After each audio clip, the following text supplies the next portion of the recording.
Today's video is sponsored by SimpliSafe, and believe me, there's no safe like SimpliSafe. Their award-winning security has protected me, my family, and the HQ for years now. SimpliSafe is effective and affordable. Their monitoring plans are less than $1 per day, and there are no hidden fees, and they never lock you into a long-term contract. They ship the system directly to your door, and setup is simple and easy. You can do it by yourself, or if you prefer, they do have professional installation teams. One thing that I absolutely love is that it's completely customizable. I was able to pick and choose exactly what devices I needed here at the HQ, and trust that I have cameras everywhere for maximum security. Like here, and here, and here, and here. I can check in on the app anytime I want right from my phone. What the? SimpliSafe wants to protect you and the ones you love, and their new 24/7 LiveGuard protection will make you feel even more secure. It's a feature of their Fast Protect monitoring plan and is powered by their Smart Alarm wireless indoor security camera. This sleek, lightweight camera integrates seamlessly into your SimpliSafe system. The Smart Alarm indoor camera is the only indoor camera that can trigger the alarm and blare a built-in siren to instantly deter intruders. With their eyes on the scene within 5 seconds of receiving a signal, SimpliSafe agents will confirm the threat or emergency and give critical details to 911, getting help on the way fast. The Fast Protect monitoring plan is exclusive to SimpliSafe and gives professional monitoring agents the ability to see and even speak to intruders in real time, stopping them in their tracks. Thanks again to SimpliSafe for sponsoring this video. Save 20% on your SimpliSafe security system when you sign up for a Fast Protect monitoring plan and get your first month free. Visit simplisafe.com/DemoRanch to customize yours. And remember, there's no safe like SimpliSafe. Welcome to Demolition Ranch. We're out here at the Desperado gun range, and we're doing a little red dot pistol class today. I'm going to be shooting my new Canik. This is the Canik and Terran Tactical collab. So they call this one the TTI Combat, and it's pretty sweet. We've got a couple Canik guns. We have a couple Terran guns, and I like all of them. So it was cool when we found out that Terran and Canik were doing a collab on this one. So this is a 9mm pistol. It is compensated. I shot it a little bit with irons in a video, and I hadn't shot it since. So I put this red dot. It's a mechanic. It's actually a Canik red dot. Put that on top today, and what you just saw me shooting, that was me sighting it in. So I've just sighted it in with the red dot, and I really don't have much time on this at all. Look at that fluted barrel and a pistol. That's so cool. So far, I think I'm gonna really like this thing. But we're gonna put it through its paces today. Do a little more practice on acquiring the dot as soon as you come up, keeping those shots on target. Crispy's here, Goldberg's here, my dad's here, and a few other of our buddies are all here. So we're just taking a little red dot pistol class with Officer Bo, and you guys can take this class too. It's all available to you guys. Bo's out here every couple of weeks doing classes that you guys come out to, and so everybody's been out here, appreciate it. And if you want to check it out, let us know. We got it linked in the description below. We have our ammo sponsored today by Texas Precision Ammo Co. These guys are actually based in this town, my hometown, Bernie, Texas. All made in USA. So we got their 124 full metal jacket here. We also have some 115 full metal jacket as well. And this one's got a Purple Heart, so Crispy's not allowed to shoot it. Sorry, bro. But I got one. All right, Bo, what are we doing today? So we're going through the pistolero class. It's one of our foundational classes that we do out here at the Desperado. So Bo and I decided that was a cool name. For Desperado, we got the Pistolero class. 100%. We're trying to achieve the consistency, repeatability, and predictability of the shooting process, whether you're running a red dot, whether you're running irons, just to kind of keep those things in the forefront so that you find those areas of weakness so you can kind of work on them. That's something that I need to work on a lot with my pistol, is that first round accuracy, coming out, getting on there, and speed on my first round, coming out, finding the dot, and getting that shot put on target. I'm pretty good with it when I already have it up and I'm ready and I can start shooting. It's the going from holster to target that I would like to make, which I've said before. That's something I've been trying to get better at for a couple years now, and so I just want to keep working at it. So different kind of video today, but it's fun, and you can come out here and do this kind of stuff too at our range. Welcome. Also, my dad's here. First time shooting red dot pistol? First time shooting red dot pistol. He didn't even own one. He had to borrow one of mine. I was like, hey, you want to bring a pistol out and do a red dot pistol class? He's like, what's a red dot? Yeah. Hey guys, I'm going to do the same thing at my house. So if you guys want to take the Crispy course. What are you doing? Nothing. Oh, I thought you said something. No. Nothing. I didn't say anything at all. Oh, good. Classes start the same day that this one starts. Can I get a free membership? You can. You're in. Talking You're about a free one at mine. Huh? What are you talking about? cars. Dating. I love Yeah, cars and yeah. dating. So fun. Yeah. Dating in cars. Yeah, go over there. Or dating cars. And we're gonna have Bo teach the class at our place. Did you say Bo doing something at your place? I said donuts. We're gonna do donuts with Bo in a car. Oh, that's cool. Yeah, it'd be fun. And it'll be half the price that is here. I'm not even awake yet. You could put so much cargo in those pants. This is strictly isolating the accuracy piece of the shooting. So as accurate as you can be the entirety of the time. Okay? 5 rounds as accurate as you can be. 5 rounds as accurate as you can be. Shooters ready. Stand by. Up.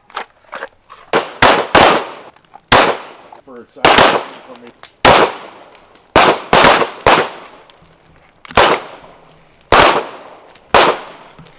Zoom in on it. Zoom in. Did a good job though. I know, but Hey, someone Crispy, I will hit it. say, "Why is that one so low?" I hit it. I mean, they should be tighter at this That's not distance. yours. Bullshit. I flinched one time. Okay. All right. 5 rounds as accurate as you can be. Shooters ready. Stand by. Up.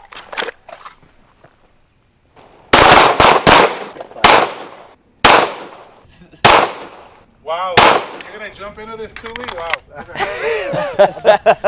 All bets are off now, sir. It's contagious, Crispy. All right, let's back up to the 15. 5 rounds. Shooters ready. Stand by. Up.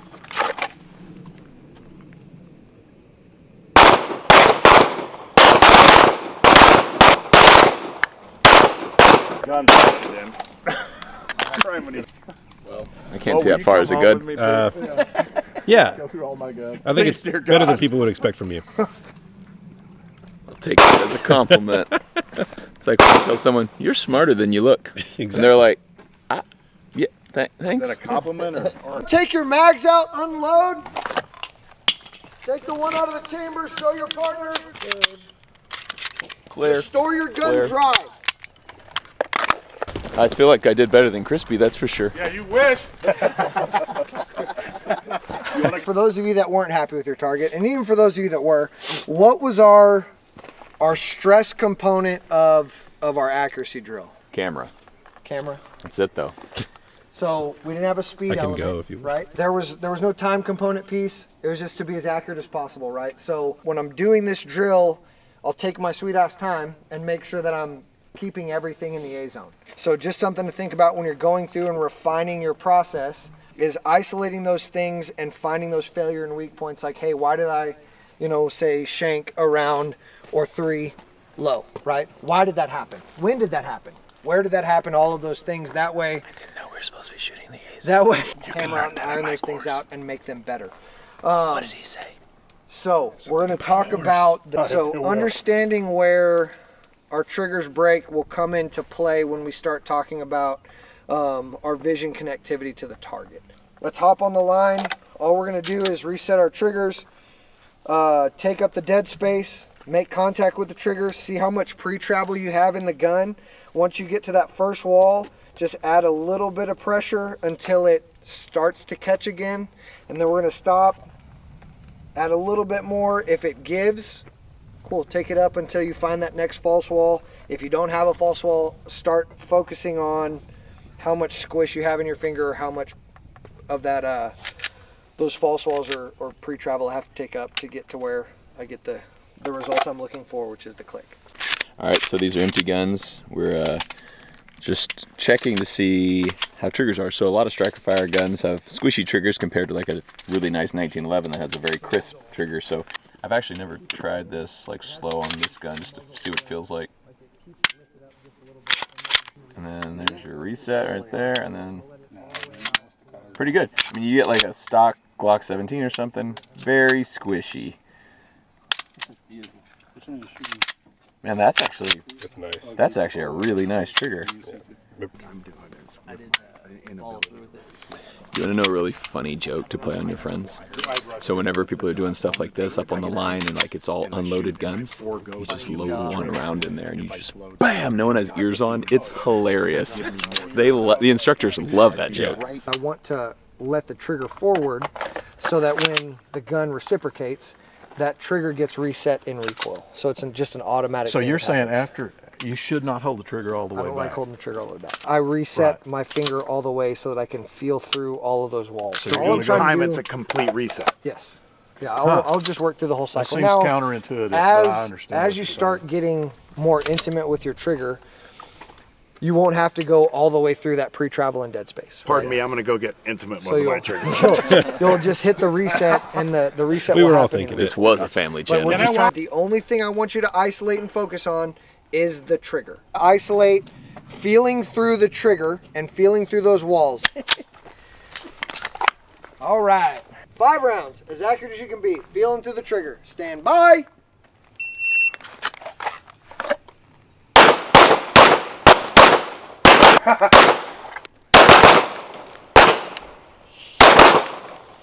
Huge difference. Fucking head. Something just clicked with Goldberg. He realized how to shoot. So what were you doing different on that one? I'm taking my time and I'm feeling the trigger, and it seems as if that settles it, as opposed to doing what I thought it was doing. Nice, huge difference. Good Jesus. Good. All right. To the 20. We did not pay Goldberg to say that. That's the kind of stuff that you're going to learn on my course. Okay. The trick is you shoot one bullet into the target, you shoot the other 4 over the top, and you say they all went through one hole. Everybody's impressed. One other hint I got for you guys. When you're back this far, no one knows where you're shooting.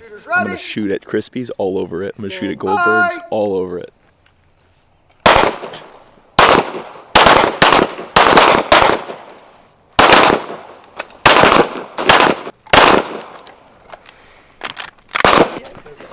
I think I actually still hit Crispy's target pretty good too, though.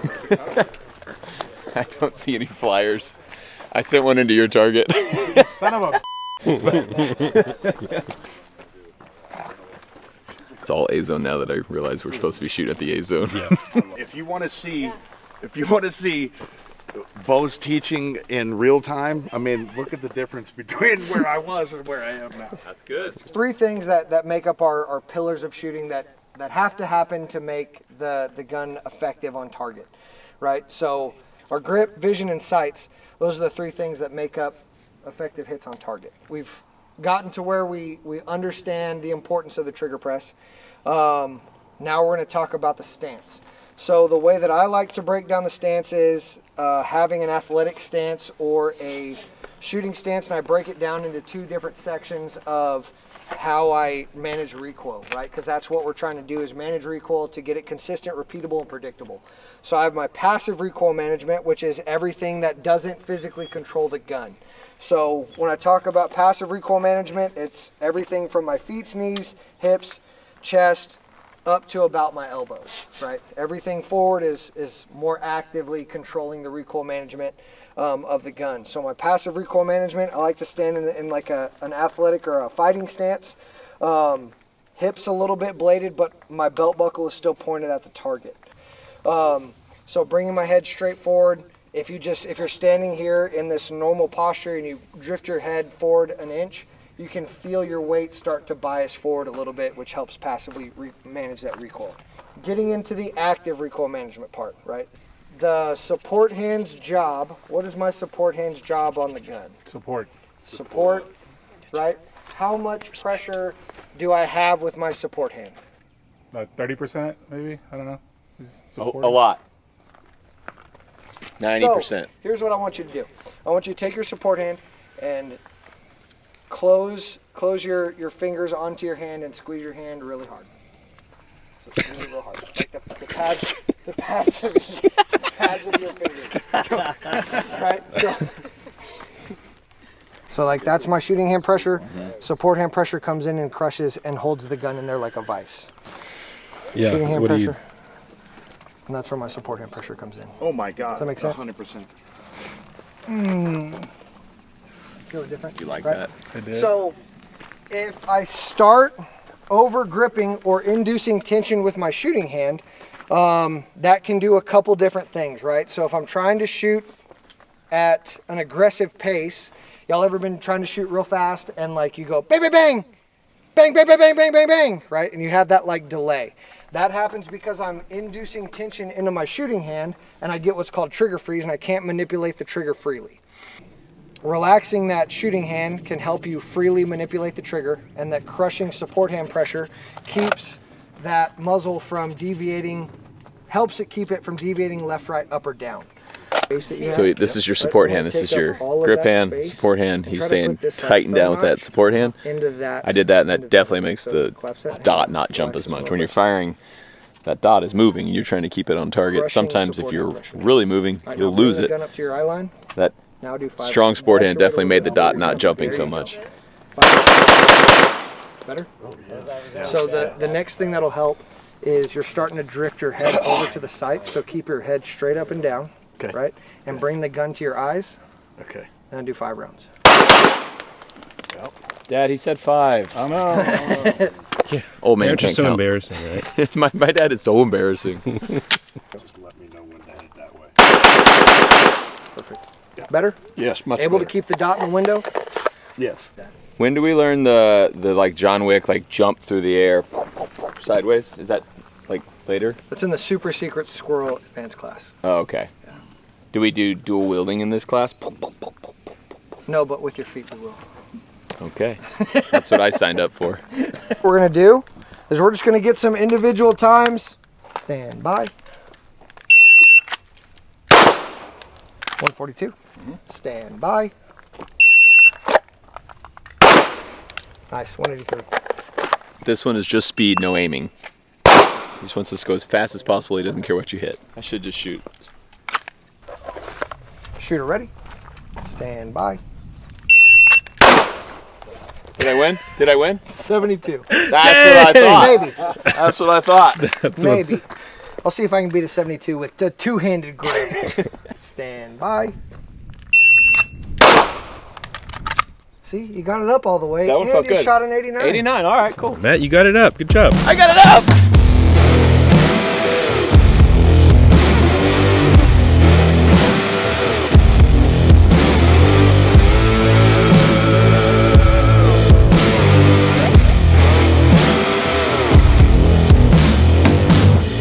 That was it. That was our Pistolero class, and you guys are welcome to sign up, come do it. I'd actually love you to do it, and you will learn something. And a lot of people I actually had some people back out of this because they were nervous that they were going to be not good enough to come do this. This class is it's good for someone like me who's been shooting for a long time. My dad's been shooting for a long time, but he even thought, Mick, I don't know if I should show up before I've like practiced red dot, because he had never shot red dot like this ever. He doesn't own one. He borrowed mine. And I was like, no, Dad, it's like, if you're a brand new newbie, you can come do this. There's other people who are new doing this as well. And so anybody, someone who's been, you know, a cop for 10 years can come do this. Someone who just picked up a red dot pistol can come do this. It's pretty cool. We're going to have some other classes out here as well, and we'll show you those as well as time goes on, and get a little spicier though. So you can kind of, you know, if you take this and you're like, man, that was cool, but I want to run and gun, or I want to shoot ARs or whatever. We'll have that kind of stuff out here too. We're just getting everything set up out here at the range so we can actually start having classes all the time. Thanks for watching this episode of Demolition Ranch. I love you, and I'll see you next time.